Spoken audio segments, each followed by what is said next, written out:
Hello বন্ধুরা, আবারও তোমাদের সকলকে টিউটোপিয়া জগতে স্বাগত জানাচ্ছি। গত পর্বে আমরা ইন্টারেস্ট অন ডিবেঞ্চার নিয়ে আলোচনা করেছিলাম। আজ একটি প্রবলেম সলিউশনের মাধ্যমে প্র্যাকটিক্যালি আমরা আরো ডিটেলে বুঝে নেব। তাহলে চলো শুরু করা যাক।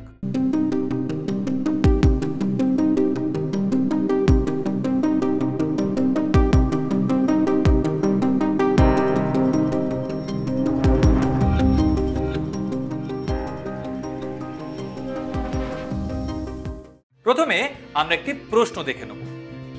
প্রশ্নে বলছে, park limited issued 1,08% debenture of ₹10 each on 1st April 2021. The issue was fully subscribed. According to the terms of issue, interest on debenture is payable half yearly on 30th September and 31st March, and tax deducted at source is 10%. Pass the necessary journal entries related to the debenture interest for the half yearly ending 31st March 2022 and transfer on interest on debenture to the statement of profit and loss.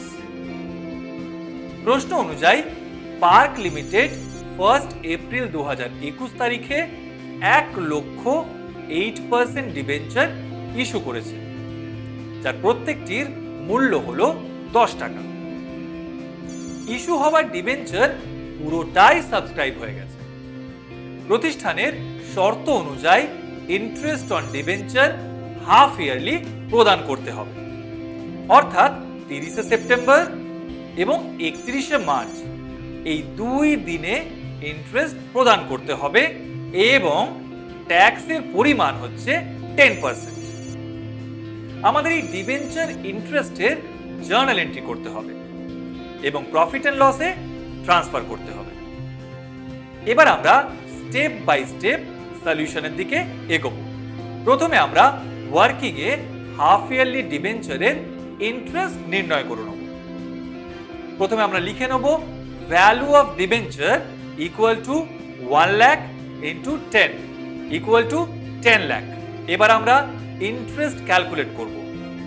প্রশ্ন অনুযায়ী half yearly interest দেওয়া রয়েছে, সুতরাং interest on debenture for half year equal to 10 lakh into 8% into 6/12 equal to ₹40,000।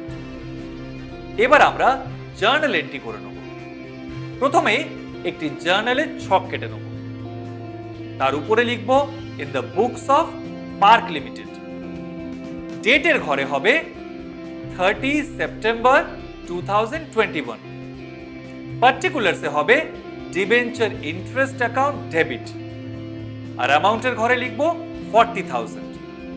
এই 40,000 হলো gross interest to debenture holders account. এর অ্যামাউন্টটা একটু পরে লিখব two income tax payable account. এখানে ট্যাক্সের পরিমাণ ক্যালকুলেট করতে হবে, অর্থাৎ উইদিন ব্র্যাকেটে 40,000 ইন্টু 10%, সুতরাং অ্যামাউন্ট হবে 4,000। তাহলে ডিবেঞ্চার হোল্ডার্স অ্যাকাউন্টের ক্রেডিট অ্যামাউন্টে ব্যালেন্সিং হিসেবে বসবে 36,000 টাকা। এই 36,000 টাকা হলো নেট ইন্টারেস্ট। আর ন্যারেশন হবে being interest payable on debenture for half yearly ended 30th September 2021। এবার আসছি পরের এন্ট্রিতে। ডেটের ঘরে হবে 30 সেপ্টেম্বর 2021। পার্টিকুলারসে ইন্টারেস্ট পেমেন্টের জন্য জার্নাল এন্ট্রি হবে debenture holders account debit to bank account, আর অ্যামাউন্টে হবে 36,000 টাকা। এখানে আমরা নেট ইন্টারেস্টের অ্যামাউন্টটা লিখে নেব। ন্যারেশন হবে being interest paid to debenture holders. এবার ইনকাম ট্যাক্স জমা দেওয়ার পালা। তার জন্য আমাদের লিখে নিতে হবে ডেট 30শে সেপ্টেম্বর 2021, আর পার্টিকুলারসে আমরা লিখব income tax payable account debit to bank account. আর অ্যামাউন্টটা কি হবে বলো তো? হ্যাঁ, ঠিক ধরেছো, ট্যাক্সের পরিমাণ যা আছে, যেটা আমরা প্রথম জার্নালেই ক্যালকুলেট করেছি, সেটাই এখানে লিখতে হবে, অর্থাৎ 4000 টাকা। ন্যারেশনে লিখবো বিং ইনকাম ট্যাক্স ডিপোজিটেড। এতক্ষণে ফার্স্ট হাফের ইন্টারেস্ট অন ডিবেঞ্চারের জার্নাল এন্ট্রি আমাদের কমপ্লিট হলো। এবার আসছি সেকেন্ড হাফে। এখানেও একইভাবে এন্ট্রি করতে হবে, শুধুমাত্র ডেট চেঞ্জ হবে।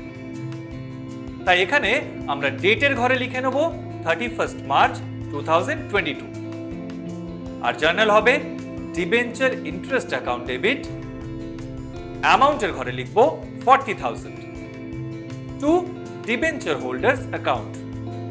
অ্যামাউন্টে লিখব 36,000 two income tax payable account. Amount হবে 4,000। ন্যারেশন হবে being interest payable on debenture for half yearly ended 31st March 2022।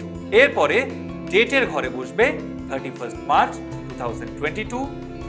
পার্টিকুলারসে interest পেমেন্টের জন্য জার্নাল এন্ট্রি হবে debenture holders account debit to bank account, আর অ্যামাউন্ট হবে 36,000। ন্যারেশনে লিখব being interest paid to debenture holders. এবার ইনকাম ট্যাক্স ডিপোজিটের জন্য ডেটের ঘরে আমরা লিখব 31st মার্চ 2022।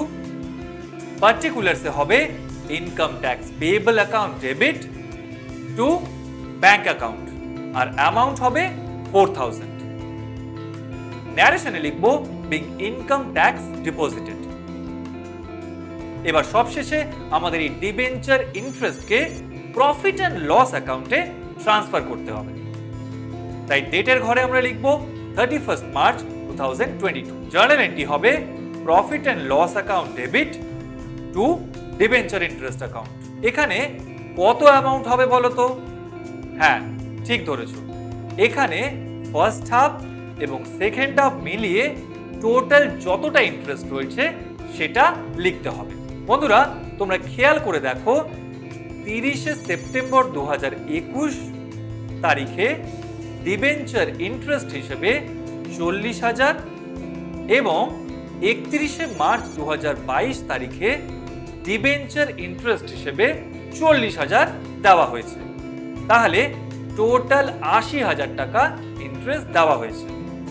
তাই এখানে অ্যামাউন্ট হবে 80,000। ন্যারেশনে হবে being interest on debenture transfer to statement of profit and loss account. এখানে আজকের প্রবলেম সলিউশন কমপ্লিট হলো। আশা করছি তোমরা খুব ভালোভাবে আজকের বিষয়টি বুঝতে পারলে। আজ তাহলে এখানেই শেষ করছি। দেখা হবে আগামী পর্বে নতুন একটি অধ্যায়। ততক্ষণের জন্য ভালো থেকো, সঙ্গে থেকো।